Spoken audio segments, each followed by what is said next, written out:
Hi guys, welcome back to Tanugada Kannada vlogs. ಏನಪ್ಪ ಇವಳು ಈ ಥರ ರೆಡಿಯಾಗಿ ಎಲ್ಲೋಗ್ತಾ ಇದ್ದಾಳೆ ಅಂತ ಅಂದ್ಕೊಂಡ್ರ.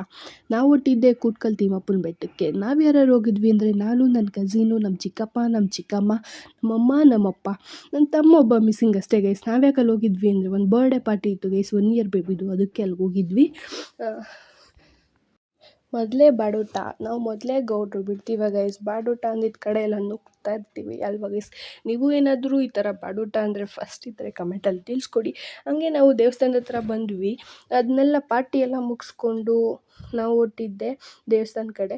ದೇವಸ್ಥಾನ ಎಲ್ಲ ಸಖತ್ತಾಗಿತ್ತು ಗೈಸ್. ನಾನು ಬಂದಿದ್ದು ಈ ದೇವಸ್ಥಾನಕ್ಕೆ ಇದೇ ಫಸ್ಟ್ ಟೈಮ್.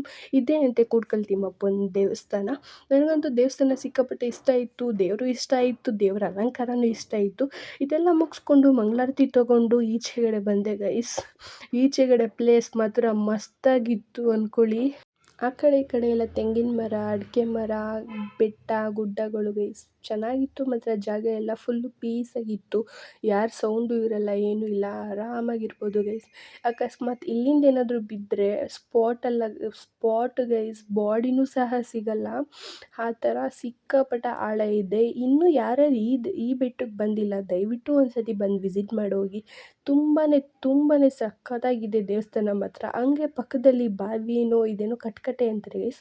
ಅದನ್ನೆಲ್ಲ ನೋಡಿಕೊಂಡು ನೀರೆಲ್ಲ ಚೆನ್ನಾಗಿತ್ತು ಅಂದ್ಕೊಂಡು ಈಚೆಗಡೆ ಬಂದೆ ಗೈಸ್. ಅಲ್ಲೊಂದು ಪ್ಲೇಸ್ ಮಾತ್ರ ಮಸ್ತಾಗಿತ್ತು ಡೌನಾಗಿ.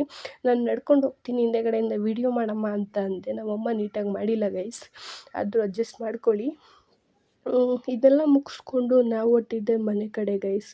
ಇದೆಲ್ಲ ಮುಗಿಸ್ಕೊಂಡು ಮನೆ ಕಡೆ ಹೊರಟ್ವಿ. ಹಂಗೆ ಹೋಗ್ಬೇಕಾದ್ರೆ ಆ ಕಡೆ ಈ ಕಡೆ ಸೇಮ್ ಗೈಸ್, ಕಾಡು, ಬೆಟ್ಟ ಗುಡ್ಡಗಳು, ಆ ಕಡೆ ಈ ಕಡೆದು ಜಾಸ್ತಿ. ಅಲ್ಲಿ ಇದು ಬೆಟ್ಟದ ನೆಲ್ಲಿಕಾಯಿ ಮರ ಗೈಸ್. ಅಲ್ಲಿ ಸಿಕ್ಕಾಪಟ್ಟೆ ಬೆಟ್ಟದ ನೆಲ್ಲಿಕಾಯಿ ಮರನೇ ಜಾಸ್ತಿ ಇದ್ದಿದ್ದು.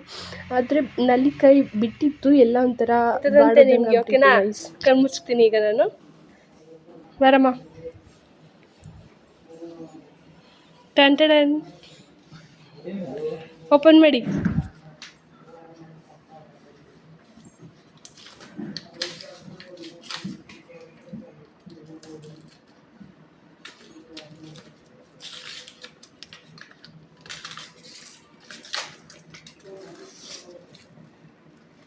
ಗೈಸ್, ಇವತ್ತು ನಮ್ಮಮ್ಮ ನಮ್ಮ ಅಪ್ಪನ ಆ್ಯನಿವರ್ಸರಿ ಇರೋ ಕಾರಣದಿಂದ ನಮ್ಮಮ್ಮ ಫ್ರೇಮ್ ಮಾಡಿಸ್ಕೊಬಂದು ಕೊಟ್ಟಿದ್ದಾರೆ ನಮ್ಮ ಪಪ್ಪಂಗೆ. ಅದು ನಮ್ಮ ಪಪ್ಪಂಗೆ ಗೊತ್ತಿಲ್ಲದಂತೆ.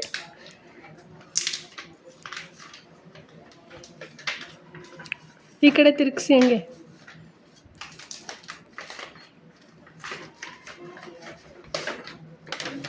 ತೋರಿಸಿ ಗೈಸ್. ಥಾಟ್ ಹಾಕ್ಸಿರೋದು ನಾನೇ.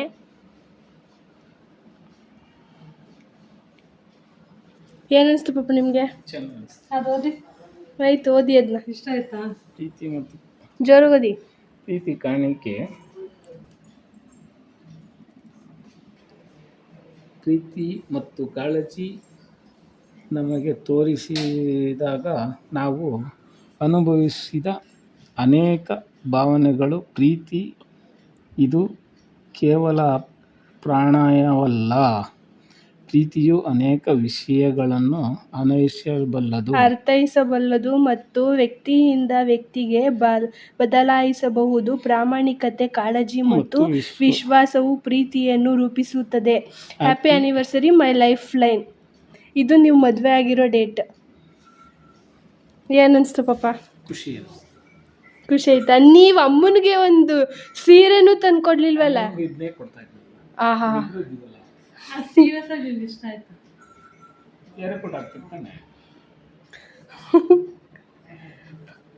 ಏನನ್ಸ್ತ ಹೇಳಿ. ಅದು ಹೋಗ್ಲಿ, ಅದು ಎಷ್ಟಾಗಿರ್ಬೋದು? ಆಯಿತು, ಅದು ಎಷ್ಟಾಗಿರ್ಬೋದು? ಅದು 300. ಹಾಂ, 300. ಇನ್ನೂ ಕಮ್ಮಿನಾ? 1050. 550. 1050. 1050 ನಿಜ. ಇಷ್ಟ ಆಯ್ತಾ? ಸೀರಿಯಸ್ ಆಗಿ ಇಷ್ಟ ಆಯ್ತಾ? ಸೀರಿಯಸ್ ಆಗಿ ಬರೋ ಇಷ್ಟ ಕಟ್ ಮಾಡು ಅಂತ ಅಮ್ಮ ಕೇಳ್ತವ್ರು. ಹೇಳಿ. ಇಷ್ಟ ಆಯ್ತು, ಪ್ರೀತಿಯಿಂದ ಇಷ್ಟ ಆಯ್ತು. ಈ ಓವರ್ ಆಕ್ಷನ್ ಎಲ್ಲ ಬೇಡ ಅನ್ನೋದು ನಾನು ಕೇಳ್ತಿರೋದು. ಬರೀ ನಮ್ಮಿಬ್ರು ಫೋಟೋ ಇಷ್ಟ ಆಯ್ತಾ? ಥಾಟ್ ಇಷ್ಟ ಆಯ್ತಾ?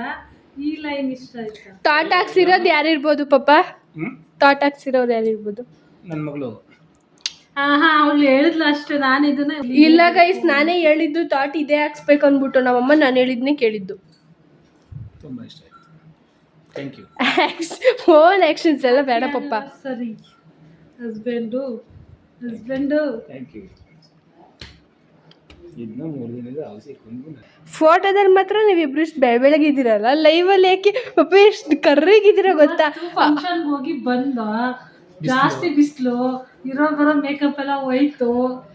ನೀನ್ ಸ್ವಲ್ಪ ಏನಾದ್ರು ಬೆಳಗಿದ್ಯಾ? ಪಪ್ಪ ಫುಲ್ಲು ಕರ್ಗೈತೆ ಈ ಫೋಟೋದಲ್ಲಿ ಇರೋದಕ್ಕೂ ಗೊತ್ತಾಯ್ತು, ಬಿಸಿಲಲ್ಲಿ ಗಾಡಿ ಓಡಿಸು ಗೊತ್ತಾಯ್ತು. ಸರಿನಾ? ನಾನು ಓಡಿಸ್ತೀನಿ ಅಮ್ಮ. I am also driver. ಗಾಡಿ ಕೊಡ್ಸ್ಕೊಡು. ಆಯ್ತು. ಲೈಕ್ ಮಾಡಿ, ಶೇರ್ ಮಾಡಿ, ಕಮೆಂಟ್ ಮಾಡಿ, ಹಾಗೆ ತಪ್ಪದೆ ಸಬ್ಸ್ಕ್ರೈಬ್ ಮಾಡಿ. Thank you for